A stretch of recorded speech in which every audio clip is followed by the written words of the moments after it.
Boa noite a todos, que a paz do nosso Mestre Jesus possa estar em todos os nossos corações. E vamos ver o que a lição que o livrinho Minutos de Sabedoria do Torres Pastorinha traz para nós esta noite.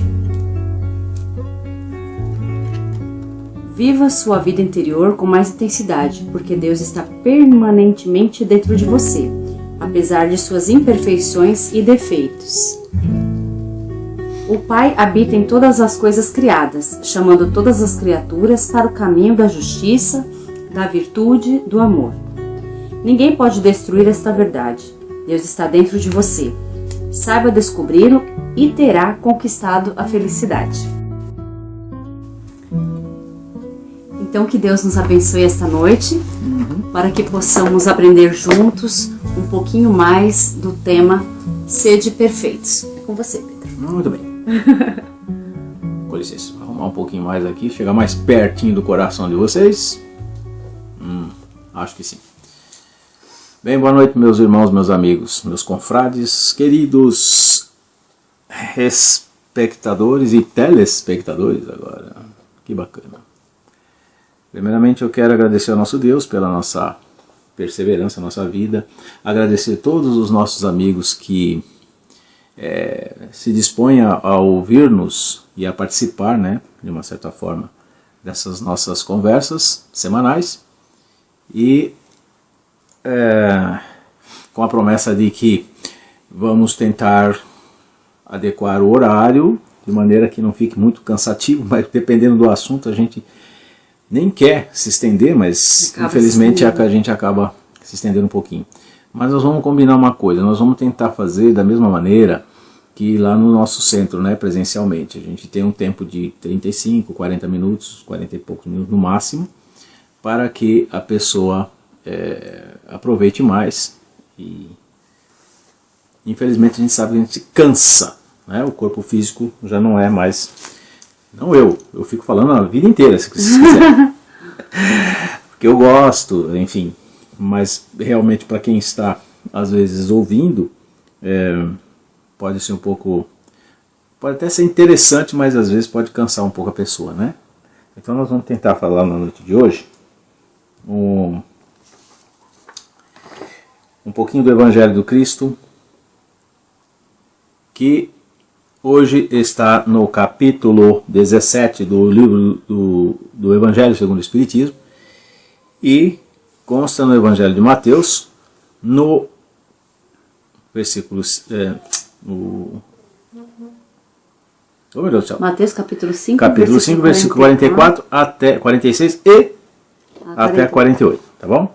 Que é sobre sede perfeitos. Vamos ver o que o nosso mestre disse aos seus discípulos à época. Amai os vossos inimigos, fazei o bem aos que vos odeiam, e orai pelo que vos perseguem e caluniam. Porque se somente amardes o que vos ama, que recompensa tereis disso? Não fazem assim também os publicanos? Se unicamente saudardes os vossos irmãos, que fazeis com isso mais do que os outros? Não fazem o mesmo os pagãos? Se depois vós outros, perfeitos como perfeito é o vosso Pai Celestial. Essa foi uma exortação dada a Cristo aos seus discípulos, como toda ela, com um cunho esclarecedor e fazendo com que, agindo da forma que ele sugere, pede, nós tenhamos o alcance da nossa evolução espiritual e, consequentemente, chegarmos mais próximos ao nosso Criador, a Deus.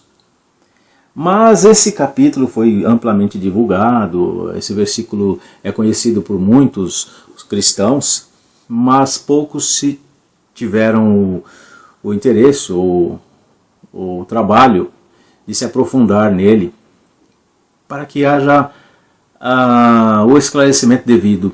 Aparentemente, quando alguém fala assim, sede perfeitos como o vosso Pai que está no céu, eu falo, meu Deus, não, nunca, de jeito nenhum. Primeiro que para ser perfeito já é uma coisa... Quando surge essa palavra ao nosso ouvido, a gente já repudia automaticamente. Perfeito. Tanto é que a desculpa que muitos de nós usamos sempre, né? Eu não sou perfeito. Eu não sou perfeito, não sou perfeito. Tem razão, não somos perfeitos. Que dirá chegar então à pretensão de ser perfeito como o vosso Pai que está no céu, minha mãe do céu. É meio estranho, não é? Agora, vamos ver o outro lado da moeda. Quem disse isso? Cristo. Cristo diria uma bobagem? Não. Cristo diria uma coisa assim impossível de ser alcançada? Então você quer dizer que nós seremos perfeitos? Obviamente não. E mesmo que haja uma perfeição, ela é sempre relativa. Jamais ninguém ou nada será perfeito como Deus. Então eu acho interessante, nós temos que estudar esse versículo, essa palavra, para que nós possamos entender. Assim como tantas outras que existem no Evangelho, na Bíblia, né? Principalmente na Bíblia traduzida para o grego e depois espalhado pelo mundo, temos que ter a acuidade, não o cuidado, a acuidade com as palavras. Pois é, temos que ter a acuidade com as palavras, o entendimento das palavras para que a mensagem do Cristo não se torne confusa ou muitas vezes mal interpretada ou até ressoando como falsa. A princípio, quando alguém fala assim, você vai ser perfeito como Deus, você ri da pessoa. Se não fosse Cristo que tivesse falado isso, a gente riria, né? Mas você está louco. E muito provavelmente, por que os discípulos não tiveram essa reação? Então nós vamos entender por quê. Porque o que Cristo é correto, o que Cristo disse é correto, a interpretação e a tradução é que foi um tanto quanto capciosa, não intencionalmente, mas foi o que acabou entrando no ouvido hoje. Se você perguntar para alguém, você mesmo, o que você entenderia como perfeito? Algo sem defeito. Perfeito sem defeito. Sem defeito. Não somos, nem seremos. E ainda que sejamos um dia melhores, muito melhores do que somos, e seremos, é essa a promessa, nem arranharemos chegar à perfeição divina. Impossível. Então vamos lá. O que acontece? Primeiro nós vamos analisar aqui essa exortação. A gente não fala mandamento, né, gente? A gente fala assim apenas tudo que Cristo passou para a gente foi um ensinamento e mais como algo que ele pretende que sigamos para o nosso próprio bem. É uma receita, né? Então quando ele fala assim, amai vossos inimigos, é outra parte, mas vamos nos ater à condição de ser perfeito. Por que ele começa assim? Amai os vossos inimigos, fazei o bem aos que vos odeiam, e orai pelo que vos perseguem e caluniam. Porque se somente amardes os que vos amam, que recompensa tereis disso? Então veja o que ele usou. Não fazem assim também os publicanos? Então é interessante que nós saibamos o que eram os publicanos à época. Então os publicanos eram os cobradores de impostos, taxas dos judeus, do povo judeu. Portanto, eles eram considerados inimigos do povo. Eles não eram pessoas bem vistas e nem quistas da sociedade. Muito pelo contrário. Zaqueu, né? Era assim. Zaqueu. Então, você viu que Zaqueu teve uma transformação. A história do Zaqueu é isso. Zaqueu era um publicano. Então os publicanos eram mais ou menos assim os cobradores de impostos, né? Eles não eram muito bem vistos pela sociedade judaica. Não vamos esquecer, vamos ter que, para poder entender esse versículo, essa exortação de Cristo, nós temos que entender o contexto que se encontrava ali. Então os publicanos, quando ele falou assim, vocês fazem a mesma coisa que o publicano, que diferença vocês têm deles? Veja bem. Por que Cristo usou isso? Vocês têm tanta raiva dos publicanos, mas vocês são iguais a eles. Aí ele fala assim, não fazem o mesmo os pagãos. O fazer aqui quer dizer, lembra lá do começo, amai os seus inimigos e tal. Quando ele pediu para que isso fosse feito, era para que que nós na época lá, eles na época, tivessem um comportamento diferente dos publicanos, que eram odiados pelos judeus, e pelos pagãos, que também eram pessoas diminuídas pelos judeus, porque os pagãos à época era considerada a pessoa que não praticava o judaísmo. Então eram os pagãos. Cabe lembrar novamente aqui que Cristo era judeu, tá? Então por isso que Cristo usou o contexto da época. O que ele quis dizer? Olha, se você não fizer nada diferente do que fazem exatamente aquelas pessoas que você condena, que diferença você tem deles? Então quando ele pediu para ser perfeito, era assim. Um esclarecimento importantíssimo que temos que ter para o entendimento dessa palavra, tá bom? A língua original de Cristo era o aramaico.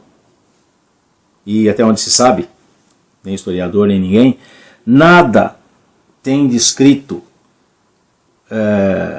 em aramaico. Jesus falava aramaico, mas nada tem escrito em aramaico. Inclusive nem a passagem dele pelo planeta. Não está relatado em aramaico. Estava relatado em hebraico. Só que o hebraico é a língua litúrgica, ou seja, a língua mais usada para a aprovação dos salmos, das historinhas lá, dos hebreus. Meu Deus, eu vou derrubar, desculpa. Dos hebreus. Deixa eu derrubar a mesinha.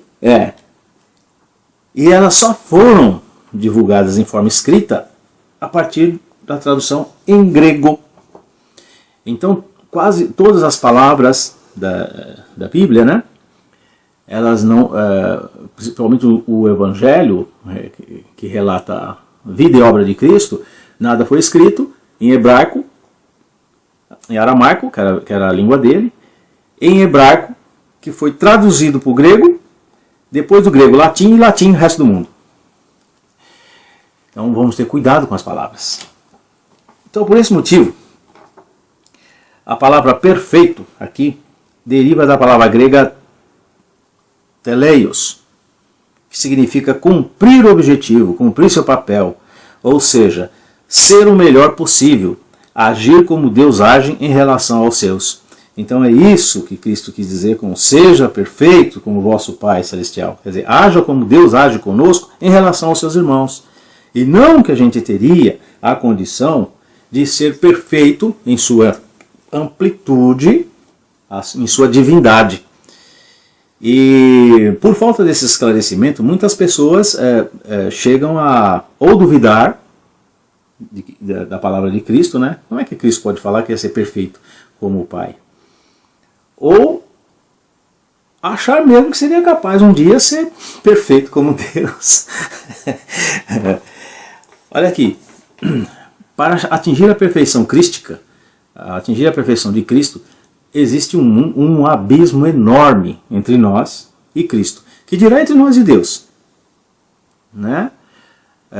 Ou muitas vezes as pessoas leem essa passagem bíblica e simplesmente falam, olha, deixa para lá. Tem muitas passagens bíblicas que por falta de conhecimento da tradução ou da palavra, ou emprego de palavra de forma errada, nós sabemos que o grego, pouquíssimas pessoas sabem que um artigo na letra A, ela muda todo o sentido de uma frase. Um artigo na letra A. Um artigo no vocabulário grego muda o sentido de uma frase. E até de uma sentença. Dependendo onde é colocado esse artigo. Se é no começo, no fim ou no meio da frase.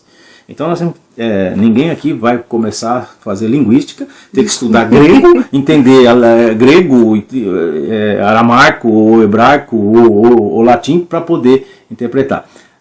Teve espíritos, teve gente que já fez isso por nós. Então cabe a gente apenas buscar o entendimento. Quando Cristo falou, ele não é para ser considerado ao pé da letra, porque senão ele estaria pedindo para que fôssemos perfeito como Deus, coisa que nem ele é, não é? Então não é esse o sentido. Então o sentido aqui que nós temos que ter é exatamente esse, tá bom? Que é, dentro da sua capacidade, dentro do seu ser, o melhor que pode ser. Vamos usar, eu vou dar continuidade aqui, só uma coisa, olha. Ser perfeito deve ser entendido aqui como o melhor que pode ser dentro de seus esforços e capacidade.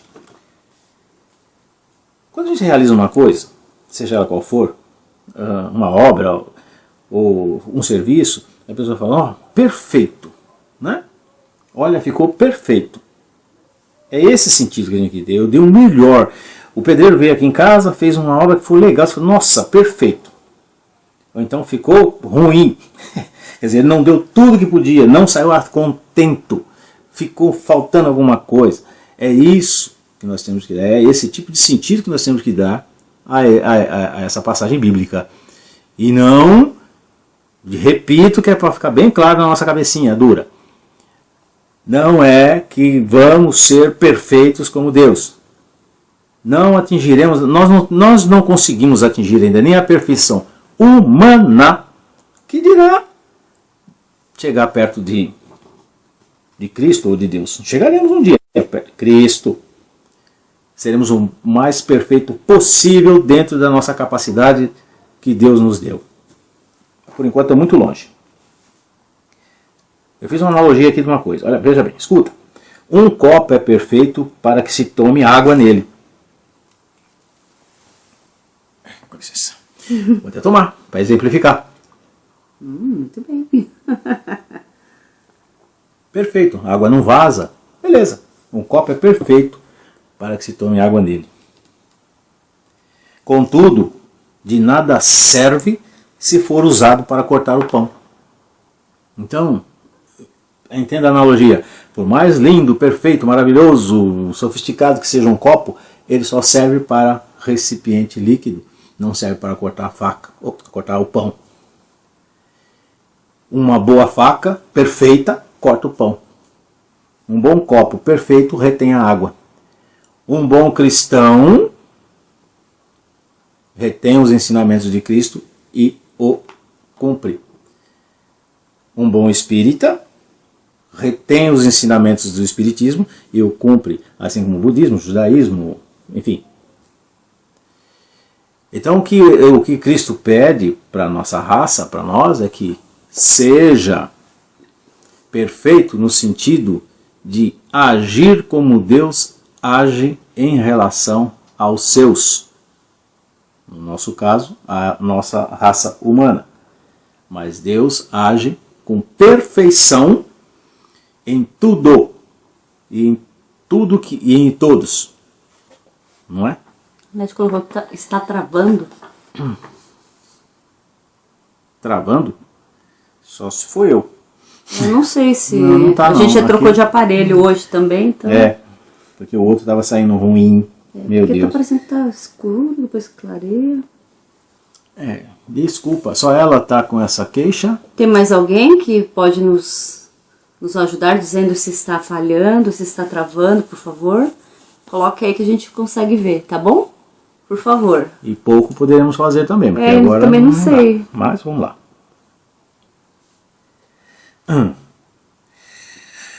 Pois Deus possui a perfeição infinita em todas as coisas. Esta preposição, sede perfeitos, como perfeito é o vosso Pai Celestial, tomada pressuporia a possibilidade de atingir-se a perfeição absoluta. Se a criatura fosse dado ser tão perfeito quanto o Criador, tornar-se-ia igual a este, né? O que é inadmissível. Mas os homens a quem Jesus falava não compreendiam essa nuance, pelo que ele se limitou a lhes apresentar um modelo e a dizer-lhes que se esforçassem pelo alcançar.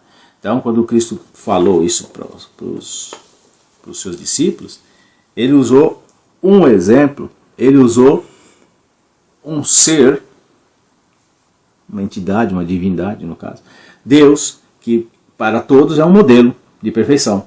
Alguém tem alguma dúvida em relação a isso? Nenhuma, né? Nós sabemos hoje que o nosso Mestre Jesus, para nós, é o modelo de perfeição.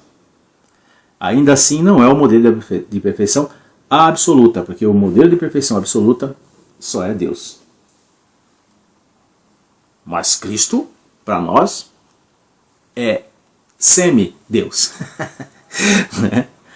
Aquelas palavras, portanto, devem entender-se no sentido da perfeição relativa a de que a humanidade é suscetível e que mais a aproxima da divindade.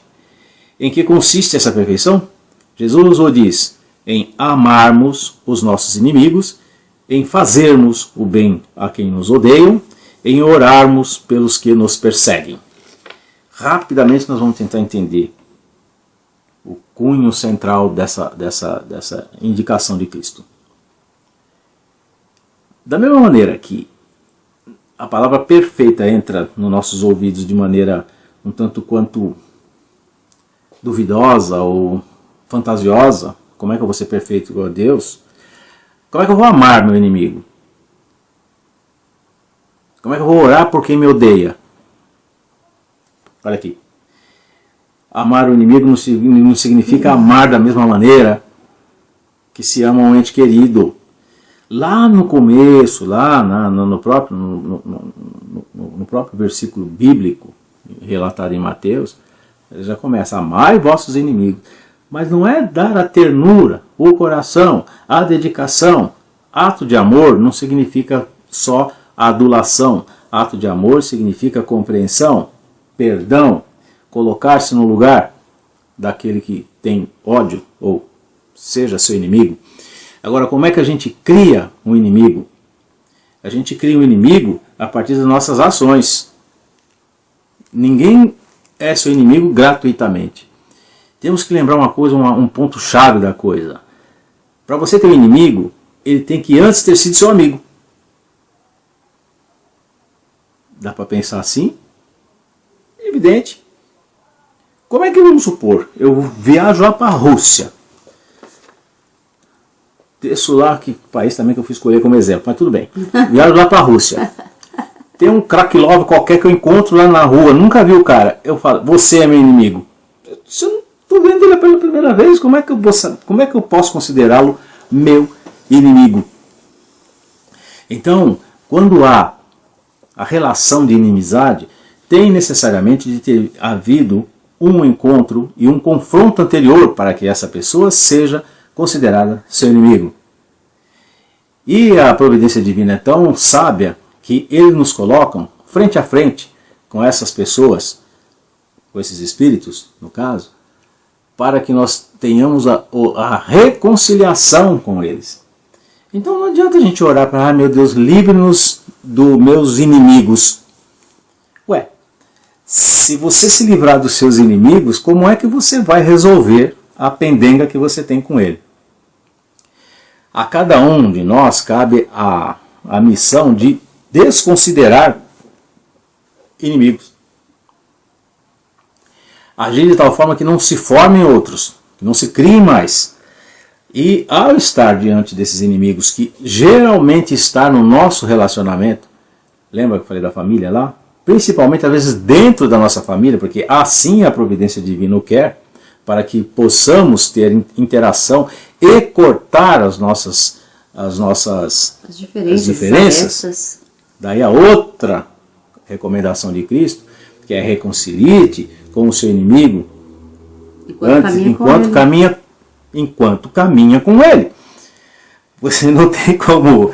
Percebe a relação que existe e como a gente pode considerar ou desconsiderar ou amar o nosso inimigo simplesmente não considerando mais como seu inimigo. E não construindo um muro. Geralmente o seu vizinho, aquele que você não gosta muito, você, se pudesse, constrói um muro enorme.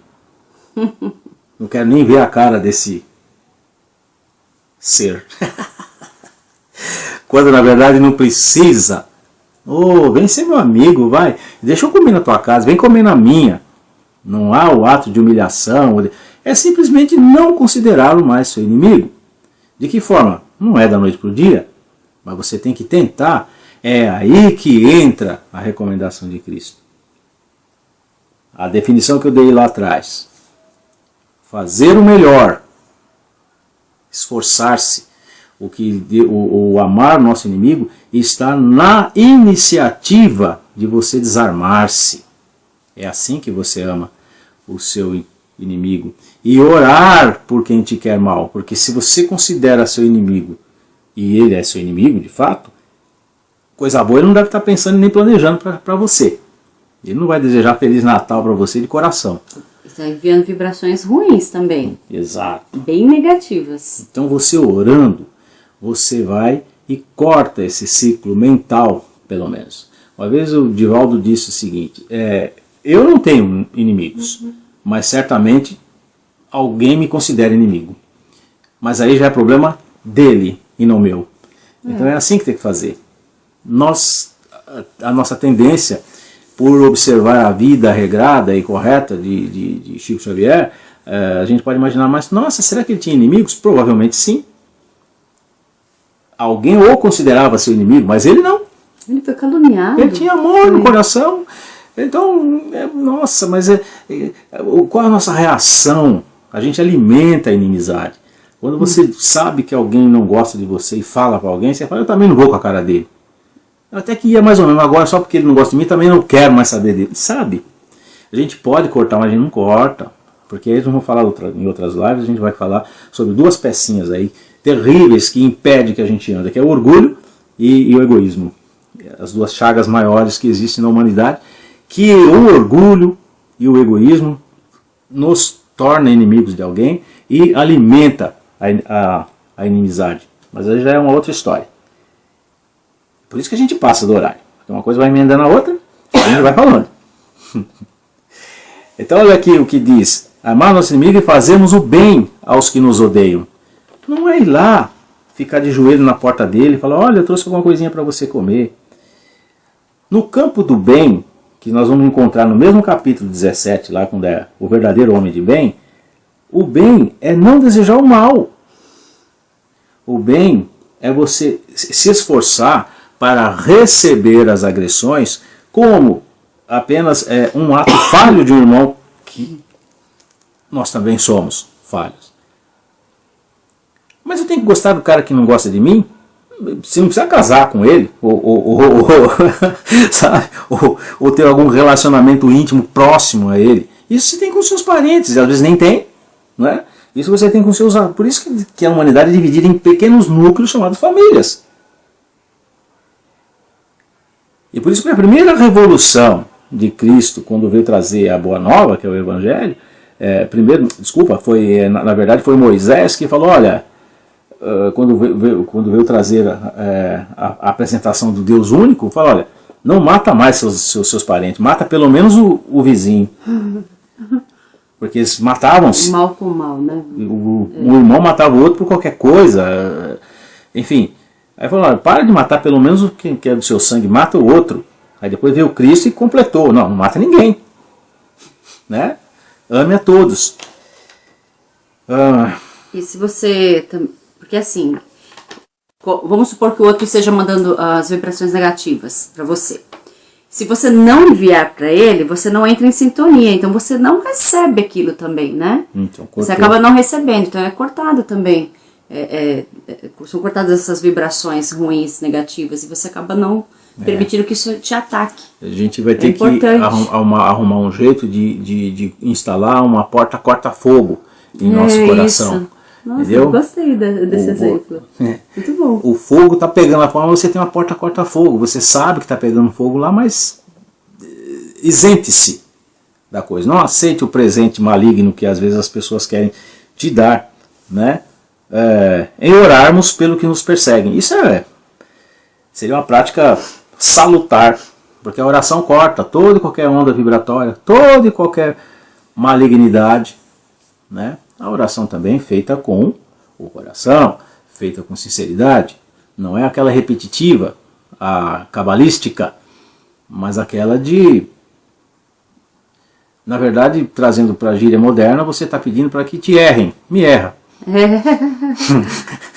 Né? Mas não fala, me erra e volta para ele o dobro, não, só me erra.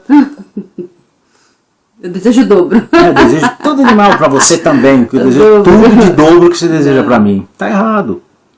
Entendeu? Isso é ato de amor. Deus está vendo isso. E precisa estar sempre em oração, porque você não sabe se os seus inimigos só são os encarnados. E tem um outro aspecto que nós vivemos e vivenciamos quase que diuturnamente: a hipocrisia. Você não sabe realmente quem é que lhe quer bem de coração. Esse é um perigo que todos estamos sujeitos. Primeiro nós temos que nos esforçar para não sermos nós os hipócritas, né? Mas aí nós somos sujeitos, porque Jesus foi a única demonstração grave que ele fez, foi em relação aos hipócritas. Jesus conviveu lá com as prostitutas, não é que conviveu, ele esteve com elas, com os leprosos, com os cobradores de impostos, com a escória, considerada assim, da humanidade. Fez até uma parábola a respeito do samaritano, que era a raça mais odiada entre os judeus, era a mais baixa delas lá.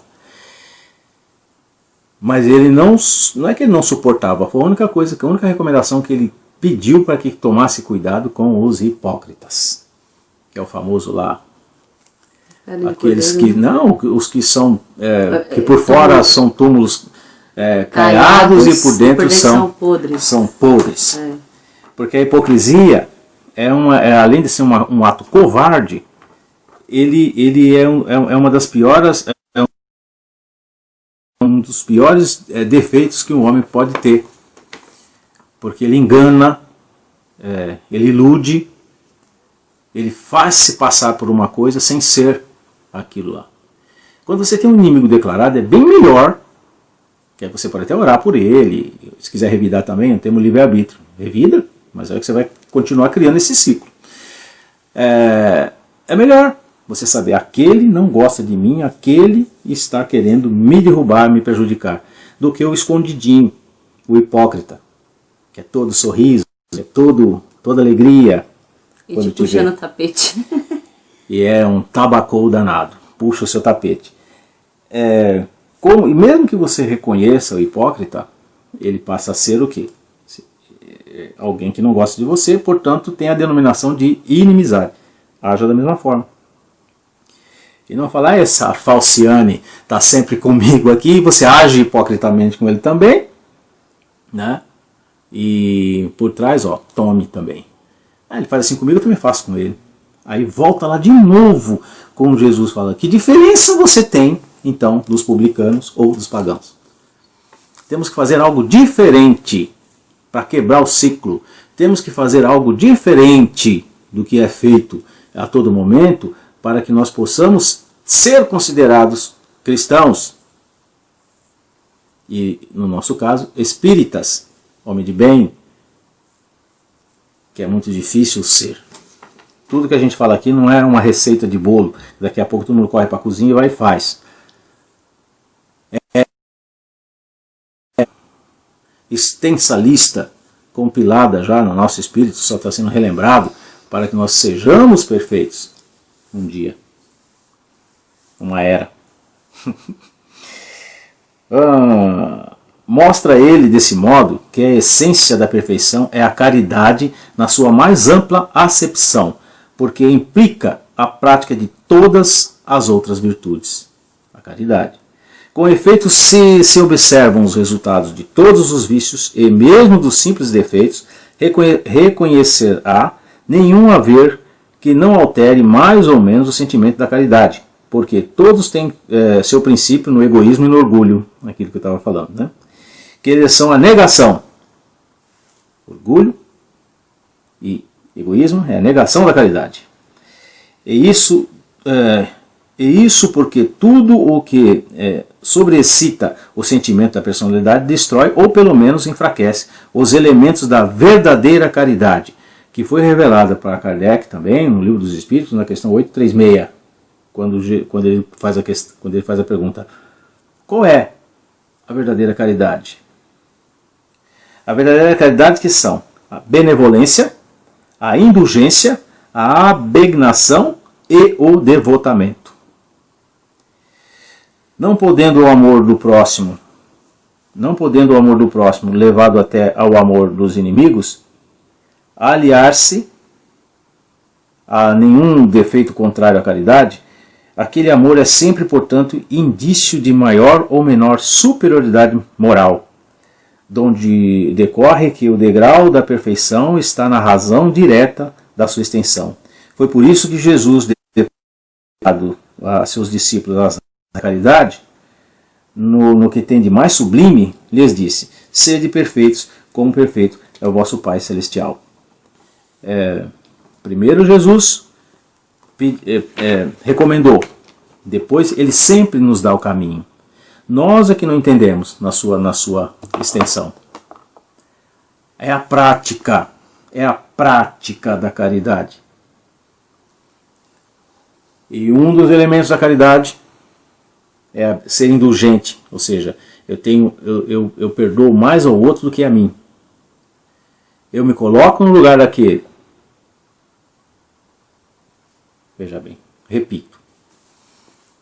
Isso aqui não é uma aula de yoga espiritual. Olha, abre aí o seu chakra, seu centro de força, que eu vou colocar ali dentro a fórmula de como se deve fazer. Não tem como. Isso tem que ser extraído de nós. Na nossa criação, repito, nenhum de nós sabe como fomos feitos em espírito, porque senão seríamos Deus. Mas ali com certeza está a semente de todos os seus ensinamentos de Deus, as leis de Deus estão dentro de nós. Cabe a nós vencer as nossas impurezas e imperfeições para que elas aflorem. Nem que seja por cansaço, mas elas vão aflorar. Por isso que eu sempre gosto de relembrar a nós todos o seguinte. Nós falamos, eu tenho uma vida terrena. Fica desnecessário dizer que é efêmera, passageira, todo mundo sabe disso, mas não nos damos conta de quanto tempo a gente vive na Terra. Vamos considerar que você tenha uma existência, uma vida terrena de, vamos exagerar bastante, 100 anos. Vamos considerar algumas coisas. Aqui na vida terrena, nós, em estado de vigília, que nós chamamos, nós estamos para aprender. Então, são uma série de coisas que acontecem na nossa vida. Dependendo do que fomos, do que precisamos, essa série de coisas são mais tranquilas, outras são mais penosas. Mas o tempo que nos resta, como agora, por exemplo, estamos em vigília e raciocinando e pensando, vamos contar. A gente nasce. Quanto tempo a gente demora para ter noção de que isso aconteceu aqui na Terra? Desde os espíritos elevados, que são responsáveis inclusive pela orientação, pelo nosso surgimento aqui e nos tomam conta, né? De 7, 8 anos de vida terrena. Tirar do 100. Vamos fazer uma conta aí. Pega uma calculadora e vai fazendo a conta aí.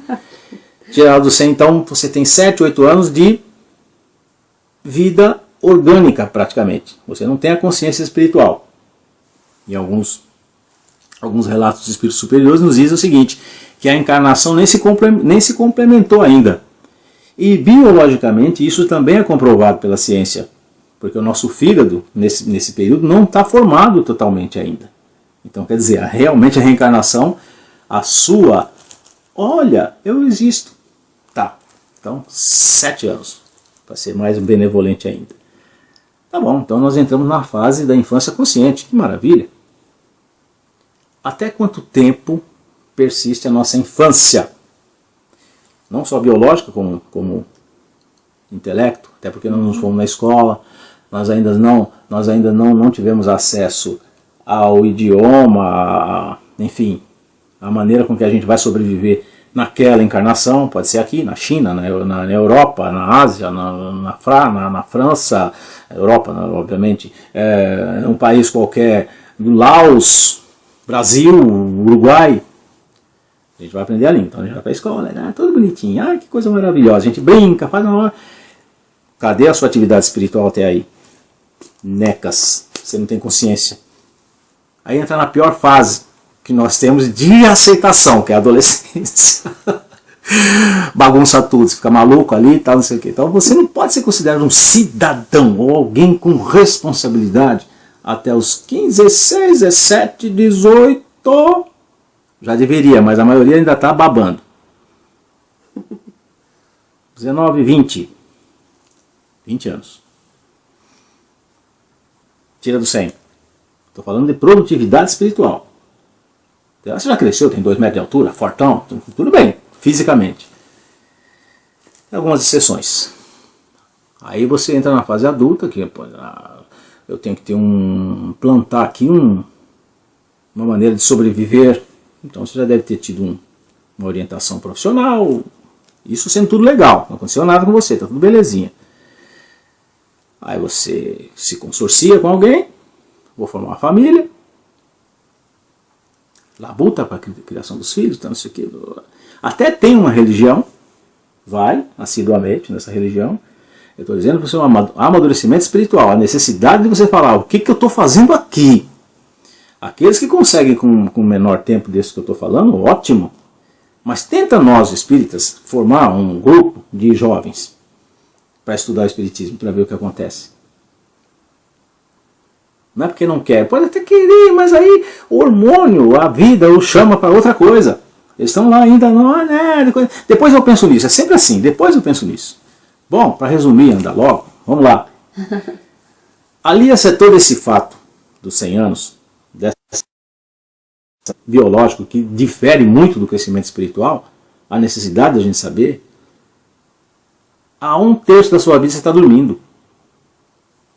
Se você dorme 8 horas, em média, o dia tem 24, 1/3 você está dormindo. Então 1/3 de 100 anos deu 33 anos que você passou dormindo.